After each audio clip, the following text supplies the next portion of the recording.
Oi, gente, espero que vocês estejam bem. Na aula de hoje a gente vai fazer uma introdução bem rapidinha ao que seria essa chamada física moderna, tão famosa e tão curiosos que vocês estão para saber o que é ela, né? Então, para começar, vamos lembrar tudo que a gente viu até agora, né? Basicamente, o que seria a nossa física clássica? Então, a gente pode dizer que ela é feita de basicamente 5 áreas, com algumas variações, né? Mas vou colocar 5 áreas. Então, a gente tem mecânica, que compreende cinemática, forças, energias, aquele estudo todo de astronomia que a gente fez lá no primeiro ano. Muita coisa tem mecânica, né? Colisões, torque, equilíbrio. Nossa, tem muita coisa. Mecânica é uma das grandes áreas da física clássica. Além disso, a gente tem ótica, que são todas aquelas coisas relacionadas com a luz, né? A gente também estudou bastante coisa em ótica. A gente tem toda a parte de termo, que a gente viu agora no segundo ano, né? Calor, pressão, volume, temperatura, todas aquelas coisas. A gente também tem a ondulatória, que em algumas situações a gente pode considerar uma parte da mecânica, ou a gente pode considerar uma parte independente, que são todos aqueles comportamentos da onda. E a gente tem a última grande área, que é o eletromagnetismo, que basicamente é a união da elétrica com o magnetismo. E é tudo que a gente estava estudando até agora, né? Então, basicamente, esses eram as 5 grandes áreas da física clássica lá no século XIX. E nesse mesmo século XIX, o grande discurso que existia entre os cientistas disse até o boato de que tenha sido o Kelvin, lembram do Kelvin lá da escala absoluta da temperatura? O Lord Kelvin que falava isso, mas sei lá, vai saber, né? Lendas são lendas.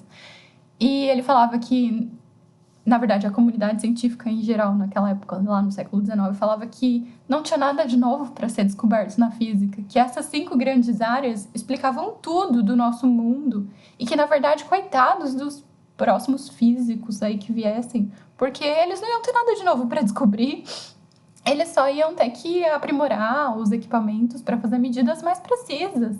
E era isso. No entanto, não era bem assim. Então, diz a lenda que uma outra famosa frase do nosso querido Kelvin, esse é o Kelvin, para quem não conhece, era que ele dizia que existia um céu azul na física clássica, né? Que não era chamada de clássica, só tinha aquela, mas enfim. Tinha apenas 2 nuvens que eles precisavam resolver, né? 2 problemas ali que precisavam ser resolvidos. Um deles era um fracasso na tentativa de medir a velocidade da Terra passando pelo éter. Eles imaginavam que o éter era uma substância chamada éter luminífero, uma substância que permeava aí tudo o que hoje a gente chama de vácuo. Na época eles achavam que tinha alguma coisa ali, hoje a gente considera que não tem nada, né? Por isso que é vácuo. Mas eles achavam que tinha alguma coisa ali e essa coisa era uma substância. Então era tipo água, ar, terra, fogo e éter, era tipo o 5º elemento aí da natureza, e esse éter estava aí no espaço. Então eles tentavam medir a velocidade da Terra passando por esse éter, que se a gente fizer uma mudança de referencial, né, seria a velocidade do éter em relação à Terra. Então eles tentavam medir, não funcionava, e aí já ficava aquela pulguinha atrás da orelha, né, de tipo assim, como é que a gente tem uma física tão maravilhosa e perfeita e ela não explica isso? Mas, além disso, tinha um outro grande problema, que era a dificuldade de explicar a distribuição de energia na radiação de um corpo quando ele era aquecido.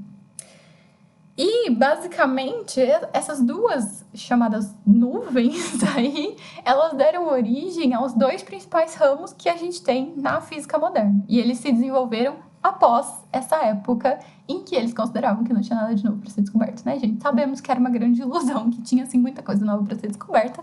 Essa primeira nuvem da tentativa de medir o éter ali deu origem à teoria da relatividade, que surgiu lá em 1905, então perceba um pouquinho depois do século XIX, né, lá já no comecinho do século XX.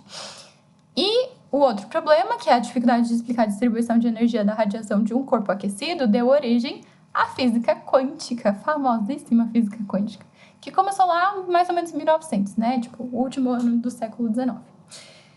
E, basicamente, a gente vai estudar essas 2 grandes coisas, né? Essas 2 grandes novas teorias aí da física moderna, que vocês podem notar que não é tão moderna assim, né? Tem mais de 100 anos aí, bonito. mas a gente considera a física moderna. Então, esses são os dois grandes ramos que a gente vai estudar nas nossas próximas aulas todas. Na próxima, especificamente, a gente vai falar exatamente sobre a relatividade. E depois física quântica. Mas, enfim, vou comentar com vocês um pouquinho sobre o éter, assim, pra gente entender melhor o que acontecia.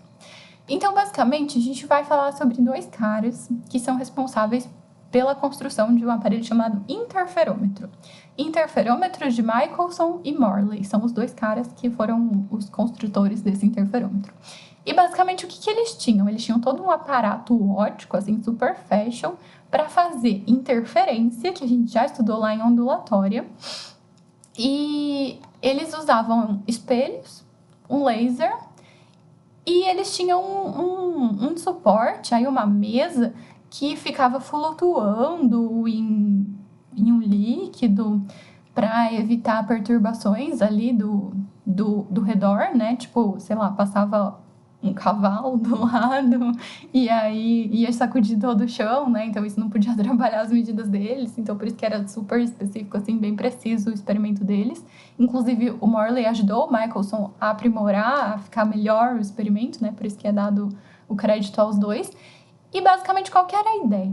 Então eles conseguiam virar esse aparato todo, esse interferômetro todo, e aí quando eles virassem, eles queriam comparar o que aconteceria na interferência de dois raios de luz, dependendo de eles estarem, diríamos, sendo ajudados ou atrapalhados pela velocidade da Terra se deslocando aí no espaço através daquele que a gente estava chamando ali no slide anterior de éter.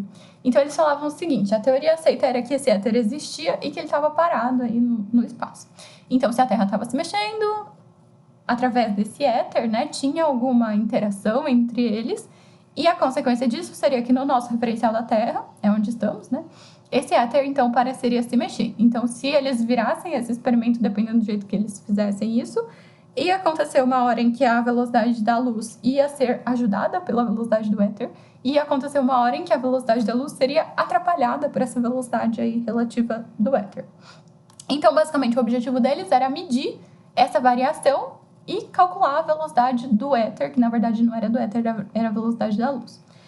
E aí, o que eles faziam, né? Então, esse à direita é o mais próximo do que eles tinham, mas na esquerda eu coloquei um mais simplificado para a gente conseguir entender. Então, basicamente, essa caixinha azul que a gente tem na esquerda é um laser, e esse laser, ele é emitido em direção a esse negocinho aqui do meio, que basicamente é um semi-espelho. Então, ele consegue refletir uma parte da luz e deixar atravessar outra parte. Então, uma parte da luz é refletida e vai lá para o espelho de cima, aí lá em cima ele é refletido e chega no anteparo que tem aqui na parte de baixo. O outro feixe que atravessou vai atingir o espelho da direita, vai voltar e aí vai chegar também no anteparo.